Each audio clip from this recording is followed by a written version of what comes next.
खबरें जो आपको सीधे जोड़ती हैं हमसे,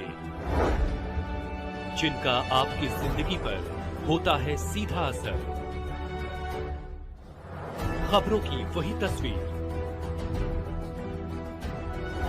बिना बदले बिना जले, जज्बा सच का लिए, सच दिखाते हैं। दिनांक 11 अक्टूबर 2025 को थाना दोगट अंतर्गत ग्राम गांगनौली में सूचना मिली कि एक मस्जिद जिसके ऊपर एक कमरे पर मस्जिद के मुफ्ती साहब अपने पत्नी और 2 बच्चों के साथ रहते थे और मुफ्ती कहीं किसी काम से बाहर गए हुए थे, तो वहाँ पर उनकी पत्नी और दोनों बच्चों का शव मिला। इस घटना पर तत्काल थाना police, CO Baraut, additional SP मेरे और स्वयं डीआईजी महोदय के द्वारा भी घटनास्थल का निरीक्षण किया गया और तत्काल घटना के सफल अनावरण के लिए 7 टीमें लगा दी गई। फील्ड यूनिट के द्वारा भी मौके से आवश्यक फिंगरप्रिंट्स और डीएनए साक्ष्य उठाए गए और लगातार जो 7 टीमें थी उन्होंने बड़े कम अवधि के अंदर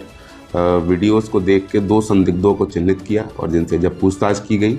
तो ज्ञात हुआ कि ये दोनों बच्चे जो बाल अपचारी हैं, ये इसी मस्जिद के नीचे मौलवी से तालीम हासिल करते थे और मौलवी इनकी अक्सर पिटाई कर देता था, जिसके कारण क्षुब्ध होकर इन्होंने इस घटना की योजना बनाई और ये घटना कारित की।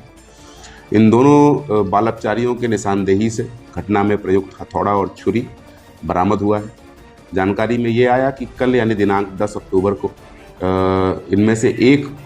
बाल अपचारी के साथ मुफ्ती ने पिटाई की थी और जिसके कारण उसने अपने दूसरे साथी को साथ लेकर ये पूरी योजना बनाई और आज जब मुफ्ती किसी काम से बाहर गए हुए थे और उनका परिवार अपने कमरे में सो रहा था दोपहर 1 बजे के आसपास, तब इन्होंने इस घटना को अंजाम दिया और अंजाम देने के बाद वहाँ से वो फरार हो गए। बड़े ही कम अवधि में पूरी बागपत पुलिस की टीम, एसओजी सर्विलांस और तमाम 6 थानों की टीम ने इस पूरी घटना को वर्कआउट किया है और दोनों बाल अपचारियों को अपनी कस्टडी में लिया है। थाना दोगट पर वादी की तहरीर पर अभियोग पंजीकृत करके आवश्यक विधिक कार्रवाई की जा रही है।